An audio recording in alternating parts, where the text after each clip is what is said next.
A soup fumes with cut fingers among the ingredients. A lady reassures Shoyuta not to worry, promising it will be delicious if he waits. Shoyuta sits nearby, silently watching her effort, yet his face is heavy with sorrow. The story begins a few days earlier, when Shuta's mother calls him for breakfast. Shoyuta wakes up early, rubbing his hair, and everything is as normal. He then opens the drawer and picks a letter. The sight of it stirs a faint unease within him. A moment later, his mother opens the door to his room, reminding him that she's leaving for work and asking him to wash the dishes and keep the door locked. Shoyuta nods. His gaze then falls on his phone, where a new message has appeared. After locking the house, he reads SMS, first game of eating friends. Shoyuta strangely stares and assumes it's some kind of prank and puts the phone away. At the bus stop, he waits quietly until a familiar voice greets someone named Yugaku. A few girls are gathered around Yugaku, cheerfully saying good morning. Yugaku waves back, then walks over and stands beside Shoyuta, asking if everything is fine. Shoyuta casually mentions that the girls behind him want to talk to him.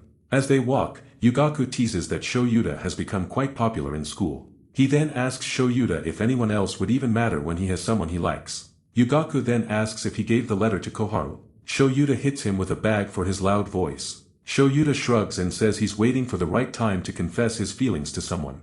Yugaku grins and says there's no better time than now. Just then, a girl with long hair named Koharu appears from behind. She offers a greeting with a smile. Shoyuta freezes for a moment before managing to return her greeting. Another girl, Endo Yugaku, calls out to Koharu to wait. She greets both Shoyuta and Yugaku before they all continue toward school together. As they walk, Yugaku warns Shoyuta that if he doesn't act soon, someone else might win Koharu's heart first. They enter classroom 1A. The blackboard already displays the day's lesson topic, country culture. The teacher asks Koharu to stand and confirm whether she holds the controversy, and she admits that she does. Shoyuta, watching her, reflects that ever since the OSA high school admission ceremony, he has been thinking about her. At that moment, the teacher notices him and calls out, asking if he is paying attention. Shuta's classmates also notice his gaze fixed on Koharu. The teacher remarks that while Shoyuta may be sincere, his focus on the sensei is a problem. He then opens his laptop and explains that, since there is some spare time,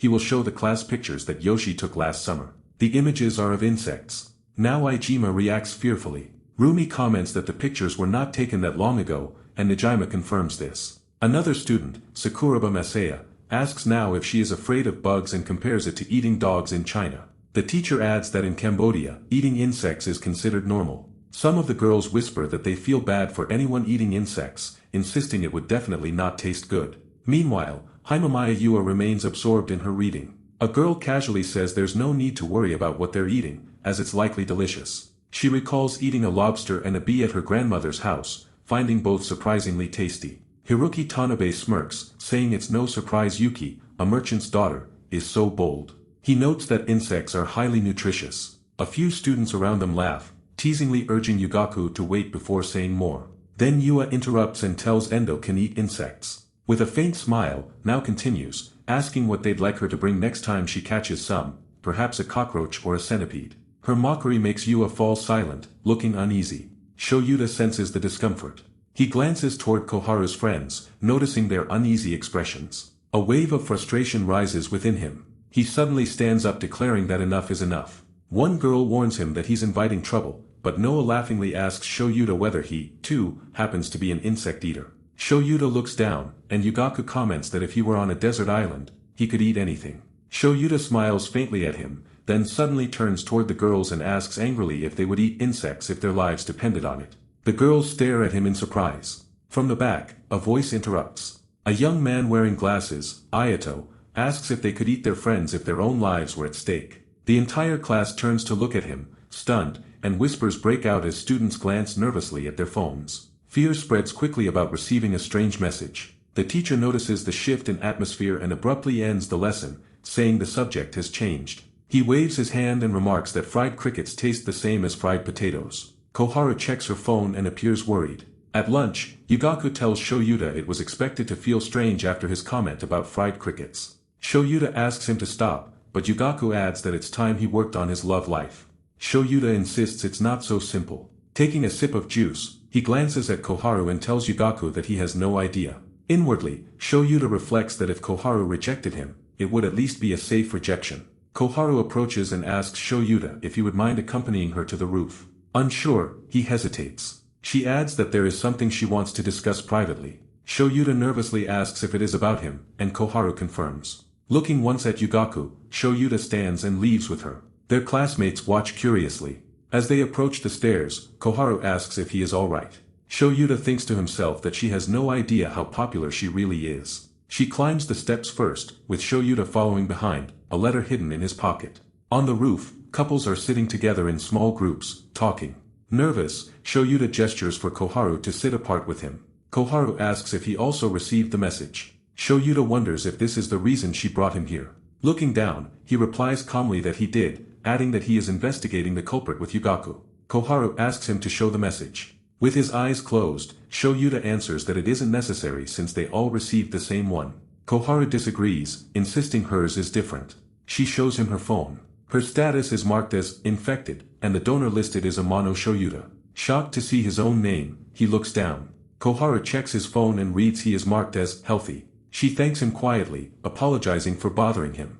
Shoyuta asks if that was all she wanted to talk about, and she nods before standing to leave. Shoyuta watches her go and thinks to himself that if he lets this opportunity slip, there may never be another. He pulls the letter from his pocket, calls her back, and hands it to her, saying it contains his feelings. She takes it, and he tells her that if it is a nuisance, she may throw it away. Koharu opens the letter, reads it, and her face turns red. Shoyuta is stunned to see her blush. He tells her she can answer whenever she wants. Suddenly, her head begins to swell. Still holding the letter, blood trickles down as her head enlarges into a grotesque, balloon-like shape.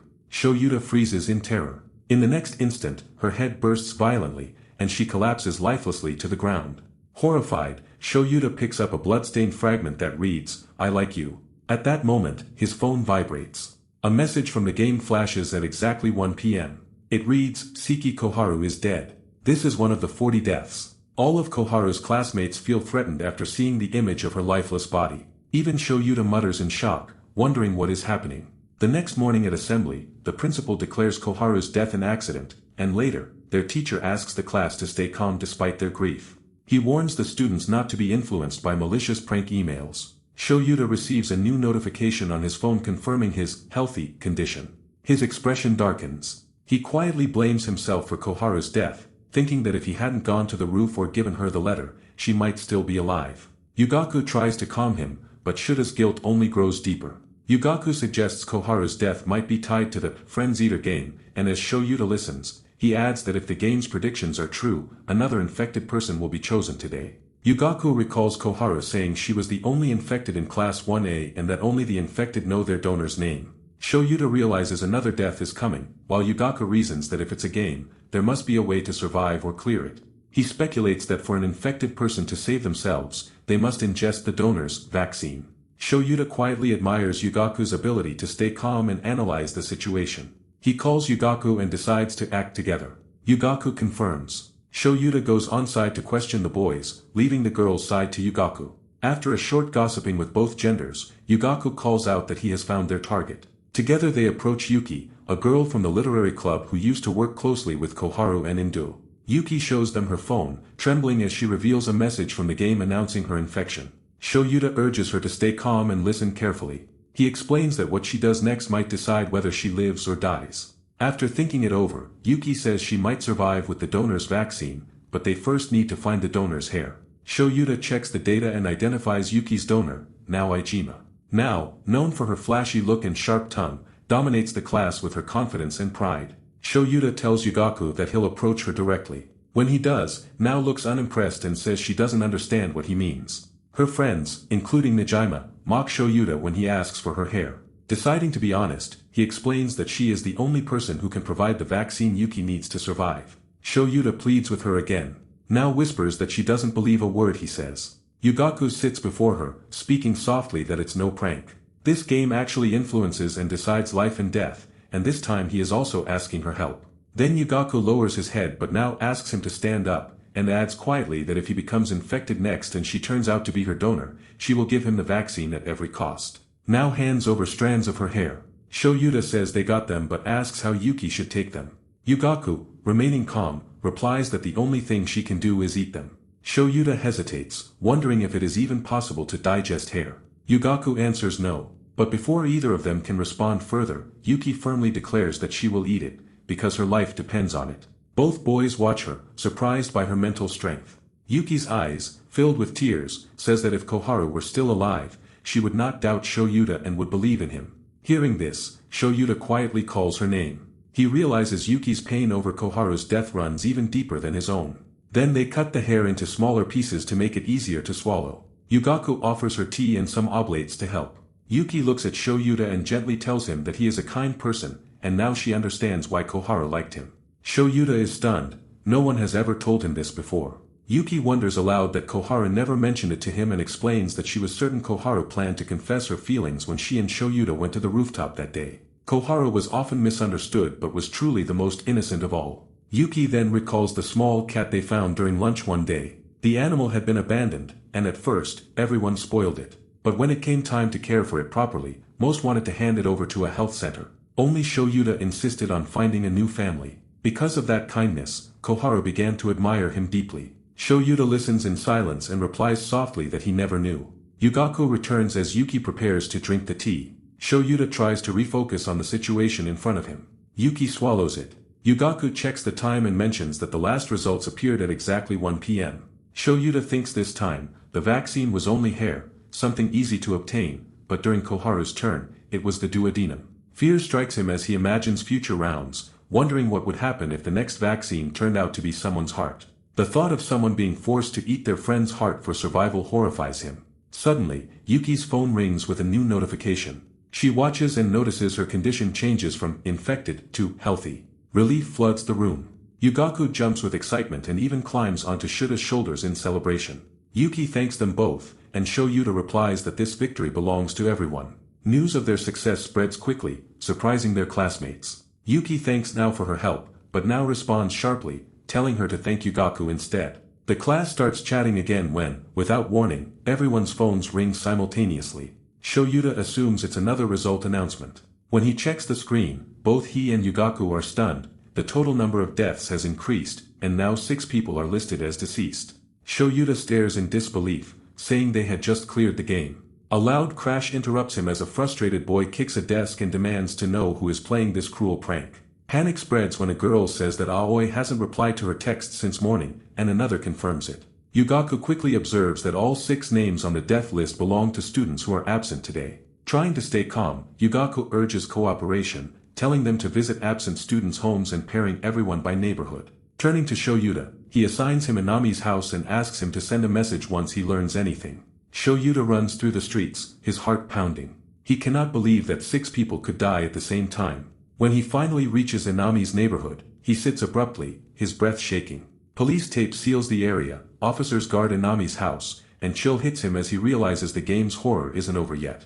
Shoyuta tells Yugaku that Inami and 5 others were found dead despite being marked healthy, shocking Yugaku as Shoyuta explains the game kills anyone who skips school. He then asks Yugaku to come to his apartment so they can think things through together. At Shuta's apartment, they note the confirmed rules. Participants are healthy or infected. Status emails arrive at 5 a.m., deaths at 1 p.m., and the infected die if they miss their vaccine or stay home. Shoyuta asks him to share the info, and Yugaku says it's best if everyone gathers in one group to avoid confusion. Shoyuta takes a deep breath and says that if the game continues tomorrow, they won't know until morning. Yugaku suggests they go outside and take a short break. Both head to the tire park and stop beneath an old, tall tree. Yugaku recalls that Shoyuta was the first person to climb to the top of it. Shoyuta smiles and asks when that happened. Yugaku admits that he's glad to see Shoyuta smiling again since, after Koharu's death, he had been constantly depressed. Shoyuta tells him that when he was on the rooftop with Koharu, he thought she wanted to discuss the mystery behind the game, but she had remained quiet and calm. Now he believes that if solving this mystery is the only way to give her peace, he's ready to do it. Yugaku looks at him for a moment, then smiles faintly. Yugaku swings gently and says that, speaking honestly, he has been feeling low himself. Shoyuta scratches his head and says he understands, teasing that the boy who always clung to him turned out to be a perfect person. Yugaku laughs, saying Shoyuta hasn't changed, but Shoyuta replies he's still 16 and ordinary. Yugaku smiles, admitting Shuta's actually amazing. Then he extends his hand and says they will end this game together, and their duo will be reborn. They shake hands firmly, sealing their resolve. The next morning, Shoyuta checks his phone and feels relieved to see his condition is still healthy. Yet the relief is bitter, because it also means another classmate will die. Meeting Yugaku at school, he says this makes it the third day in a row. Yugaku then shows his phone and reveals that he is the one infected. Shoyuta freezes in shock and asks if he's sure. Yugaku shows him a small tooth and explains that he already prepared a vaccine. He got it from a girl in the women's basketball club who recently had her teeth corrected. At first, Shoyuta is surprised, then relieved. Now suddenly asks if the game targets only their class and whether vaccines from outsiders would work. Shoyuta reveals Yugaku's donor is a girl from Sakurazaka High, but Yugaku calms him, saying Nao's question is valid and they must test it to know for sure. Nao then steps forward and offers Yugaku one of her own teeth. Both boys look at her in disbelief. She reminds Yugaku of his earlier promise, saying doing nothing now would make her a failure as a woman. Nao had sworn that she would give Yugaku her vaccine no matter what. Yugaku thanks her sincerely but insists that it should be a last resort. They still have time left, he says. He also acknowledges that Nao was right, vaccines from non-participants may not work. Looking at the tooth in his hand, Yugaku says this is their chance to find out. He puts the tooth into his mouth and swallows. Shoyuta anxiously asks if he feels anything different.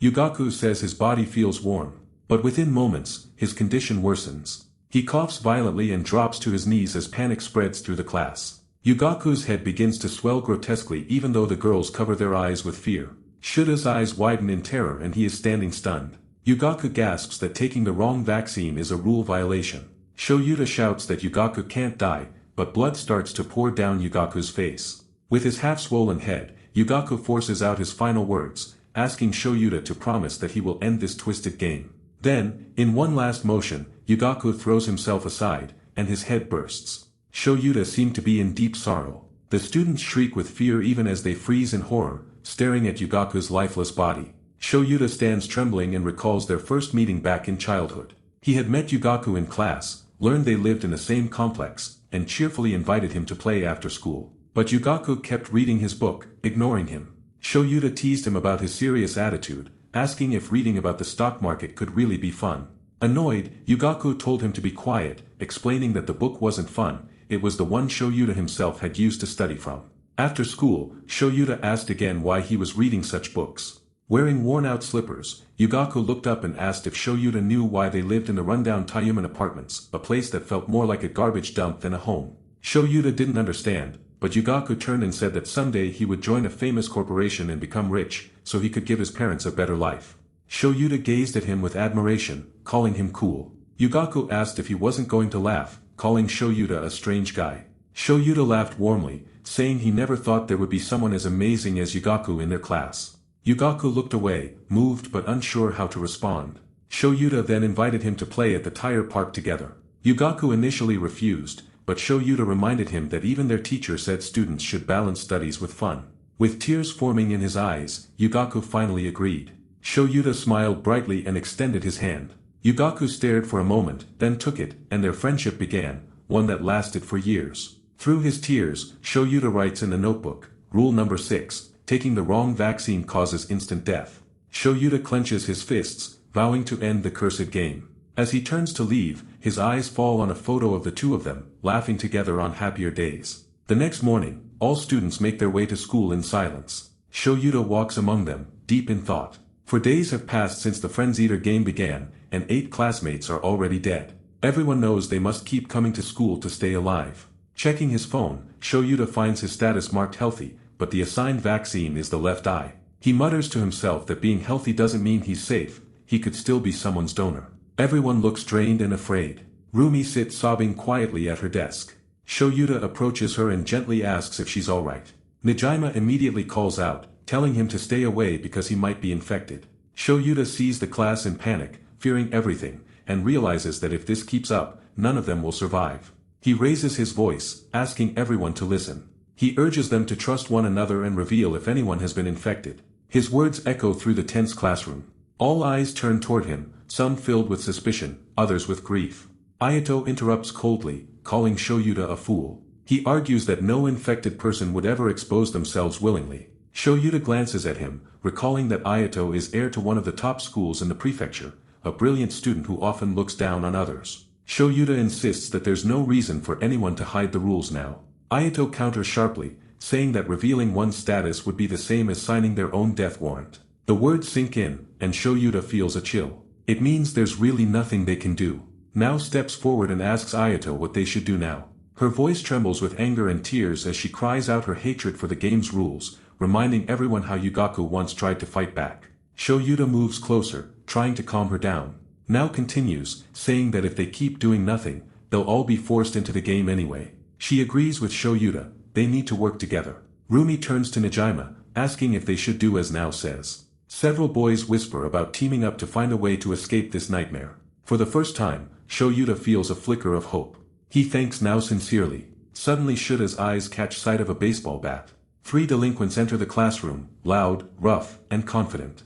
The leader, Kengo, with scattered hair and a menacing glare, carries the bat in his hand. Shoyuta freezes, recognizing him immediately. Kengo is the leader of a group of rascals and a skilled judo fighter. Shoyuta steps forward, telling him to calm down, but Kengo swings the bat furiously. The blow misses, and Shoyuta falls to the floor. Kengo shouts that he will destroy anyone who gets in his way. Fear spreads through the classroom. One of his gang members shoves several girls against the wall, saying they must act fast if they want their leader to survive. Shuta's stomach tightens as he realizes Kengo is infected. Kengo looks wild, desperate. He moves toward Rumi with murderous intent.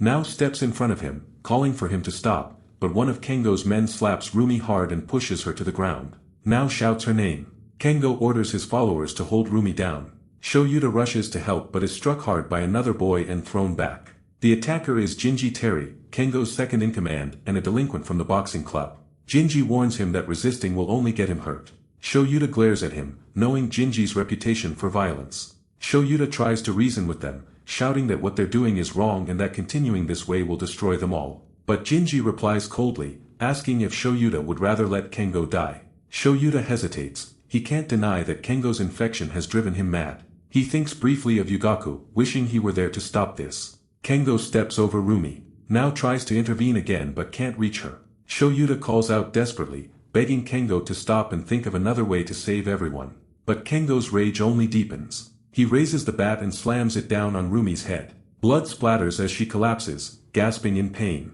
The classroom freezes. Now, Nejima and the others stare in horror as Kengo kneels beside Rumi's body. He reaches into his pocket and pulls out a spoon. Without hesitation, he pries open her eyelid, scooping out her left eye to use as his vaccine. The sight makes several girls cover their mouths, trembling and nauseated. Now sinks to the floor, weeping for Rumi. Shoyuta stands motionless, his body shaking. Ayato turns to him and asks bitterly if he still believes they can trust each other after witnessing something like this. Ijima breaks down completely, sobbing uncontrollably. Moments later, every phone in the classroom vibrates. A new message appears, Rumi Moriboshi, deceased. Shoyuta stands over her body, staring at the blood beneath her head, his mind spinning as he grasps how hopeless things have become. Lost in thought, his phone still in his hand. The screen shows his status, healthy, and his assigned vaccine is listed as the fingernails of the right hand. It's early morning. He lies on his bed for a moment, letting out a long breath as the alarm continues to ring beside him. Getting up, he steps out of his room and moves toward the kitchen for breakfast. His mother had already left before he woke up. Shoyuta thinks that no one seems to take this situation seriously. It feels as if everyone already knew about the game long before it began. He glances toward the television, where the screen displays a segment about ants building colonies. As the report plays, he reflects bitterly that whenever he tries to show people proof of the Friends Eater game, they simply ignore it. It's as though the entire world is pretending not to notice. Watching the ants on the screen, Shoyuta begins to suspect that whoever created this game is the mastermind behind everything. An idea strikes him. If he can locate the person responsible, he might find a way to escape this nightmare. But before he can think further, the doorbell rings violently, echoing through the apartment. Shoyuta flinches, his heart pounding. The ringing continues, sharp and urgent. He wonders who it could be, perhaps someone infected, perhaps someone coming for him, the donor. The bell rings again, louder this time. It's Yuki. Relieved, he opens the door. Yuki apologizes for bothering him and says she came because she needed to ask him something. Shoyuta feels surprised and quickly invites her in, asking if she's on her way to school. Carrying her bag, Yuki nods and admits she felt helpless being alone in the morning. Her tone softens him, and he agrees to walk with her. Yuki thanks him warmly. Before leaving, Shoyuta tells her to wait while he gets ready. As she smiles, she asks him to just call her Yuki instead of Yuki-san. Shoyuta nods with a faint grin. Inside his room, Shoyuta opens a drawer and takes out a small folding knife. He checks its sharpness carefully before slipping it into his pocket for safety. Then, together, they leave for school. When they arrive, the building feels eerily empty. Shoyuta glances around, confused, while Yuki points ahead. In the distance, Ayato is pulling a small cart with a box on top. Shoyuta walks over and asks what he's doing.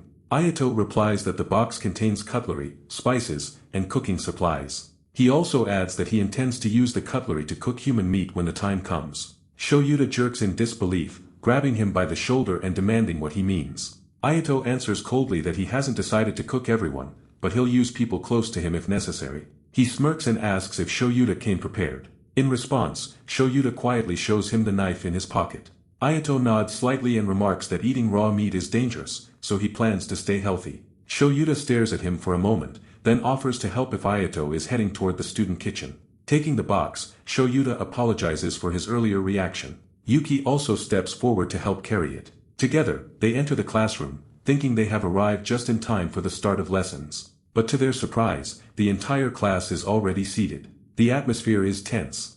The girls glare at Kengo and his gang, who sit in silence. Shoyuta feels the unease pressing down on the room. In the corner, he notices a faint stain of dried blood, remnants of what Yamaguchi did the previous day. At 7:30 a.m., Shoyuta glances around and wonders who the next infected person might be. Before he can think further, a loud shriek echoes through the hallway. A heavy-set boy, Takeo Yugawara, stumbles inside, screaming in pain. Behind him, Yua follows, trying to calm him down. The entire class recoils in fear. Yua gently holds Takeo's shoulders, calling him the young boy in a soothing voice. Shoyuta and Yuki exchange stunned looks, realizing that something terrible has already begun again. Yua gently holds Takeo's trembling hand and leads him forward. She is known in class as a quiet, doll-like girl who rarely speaks about herself. In a calm voice, she reassures him that his pain will soon pass. Shoyuta notices her hand move toward Takeo's injured fingers. A chill runs through him when Yugaku suddenly asks if the wound came from the right-hand nails. Shoyuta quickly steps closer, asking if Takeo's nails were used as the vaccine and how they had agreed to it. Yua smiles faintly and says she simply asked Takeo to help her. Shoyuta looks at her in disbelief, asking if she really removed his nails. Sitting beside Takeo, he softly asks whether he agreed to it.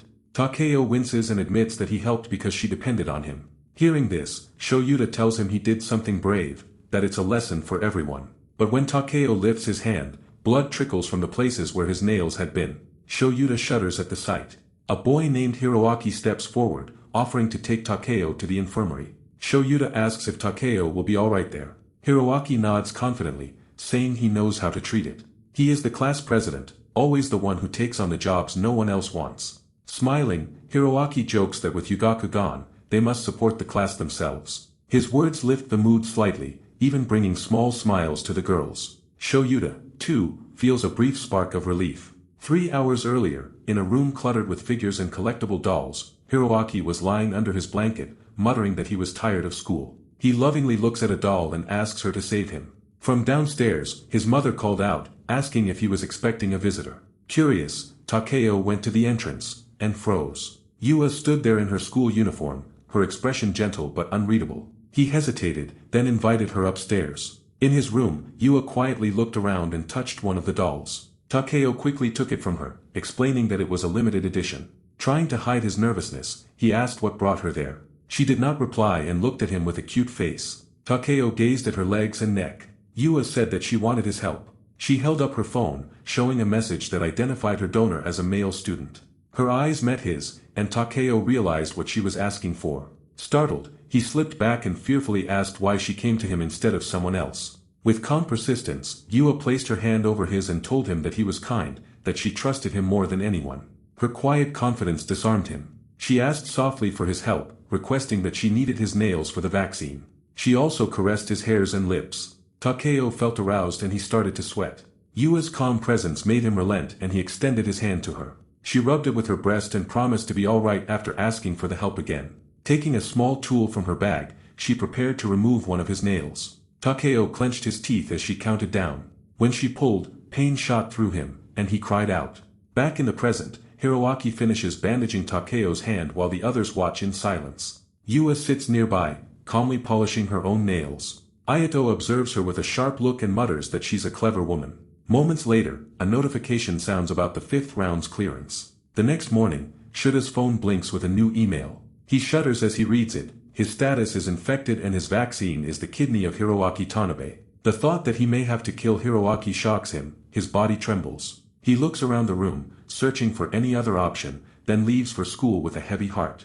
On the way, Yuki sees him and freezes when she learns he's infected. Shoyuta confirms it, and Yuki tells him there was someone in her neighborhood who once took a kidney from an older man. She adds that both he and Hiroaki could survive with a single kidney. Shoyuta thinks a man can live on one kidney. Calmly, Yuki says she has something important to tell him. Shoyuta looks at her as the train passes by them just like a movie scene. At the station she blushes, admits she has feelings for him, and confesses she has liked him for a long time but restrained herself because of how Kohara felt. Now she cannot lie to herself any longer. She asks him to promise he will survive today's game. If he does, she will listen to his reply later. Shoyuta agrees and resolves to find a way for everyone to survive without sacrificing anyone. In class, the atmosphere is tense. Shoyuta approaches Hiroaki and humbly asks for a vaccine. Hiroaki listens and, with measured calm, acknowledges that he is the donor this time. Bowing his head increases Shuta's respect for him. Hiroaki asks whether Shoyuta really believes killing him, like Kengo's act, is the right solution. Shoyuta replies angrily that he cannot do that. Hiroaki smiles and remarks that Shoyuta has not changed. He says, as class president, he wants to save lives if possible. Shoyuta thanks him and ponders Hiroaki a humble guy even if the class gets pleased with him. Then he asks Shoyuta how he is going to take out his kidney. Shoyuta suggests hospital surgery to remove a kidney. Hiroaki asks how Shoyuta would persuade a doctor to cooperate. If they claim the game forced them, reception will refuse. Hiroaki stresses that he, too, wants to save people, but the proposed plan is unrealistic and too impractical. At that moment Ayato steps forward. He says his family hospital can handle the operation. Shoyuta and Hiroaki both look at Ayato in surprise. Ayato explains he can assign an off-duty doctor and arrange the surgery free of charge. Hiroaki stiffens. Shoyuta asks why Ayato would go to such lengths. Ayato laughs and calls it a hobby, revealing the hypocritical side of those who mask themselves. He then tells Hiroaki to hurry and go outside now. They will catch a taxi to the hospital. Hiroaki's face shifts, showing a strained, fake smile. He steps back, opens the door, and when Shoyuta looks up the corridor, Hiroaki is gone. Ayato asks if Shoyuta will not pursue him. Shoyuta stares, puzzled. Ayato warns that if Hiroaki gets away, Shoyuta will surely die. The warning stuns him. Down the corridor, Hiroaki hurries away in obvious distress. Shoyuta follows, fearing this might be a kidnapping, or worse. He remembers Yugaku's vow to end the game and, teeth clenched, runs after Hiroaki as fast as he can, determined he cannot afford to die yet. 3 months earlier, during lunch break before summer vacation, the classroom buzzes with noise and chatter. Masaya walks in carrying a box, announcing that he has found something amazing. Inside is a small kitten. The girls gather around, their faces lighting up with joy. Shoyuta asks where he found it.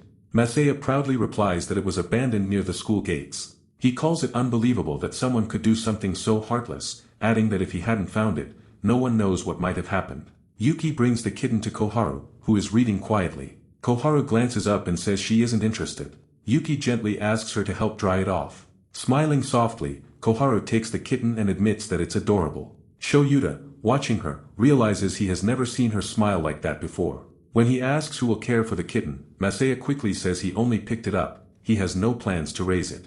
The class begins to discuss what to do. Ayato suggests they hand it over to the health center, but everyone stares at him, uneasy. The girls say they can't just send it away like that. Shoyuta proposes finding someone who can adopt it. Yua asks if he even has time to look. Suddenly Hiroaki raises his hand and volunteers to take care of it. He lifts the box confidently, but Shoyuta reminds him that his family doesn't allow pets. Hiroaki gently strokes the kitten and says he cannot ignore anyone in trouble. The class smiles, touched by his kindness, unaware of the truth behind that gentle face. Now, in the present, Shoyuta runs down the corridor after Hiroaki, calling for him to stop. He demands to know why Hiroaki, who once claimed he wanted to save lives, is now running away and letting others die. Panting heavily, Hiroaki stops near a window, turns sharply, and shouts. He demands to know who told such lies about him being a savior. His voice shakes as he yells that he has always hated Shoyuta. Shocked, Shoyuta freezes, asking what he means. Hiroaki says that since they were children, he tried to be like Shoyuta, tried to match his sense of justice, but every time, Shoyuta took the spotlight. Every time, he was the one left behind. His hatred grew with each passing year. Shoyuta stares at him, struggling to believe what he's hearing. He asks if Hiroaki isn't the same person who once showed kindness to others. Hiroaki doesn't respond.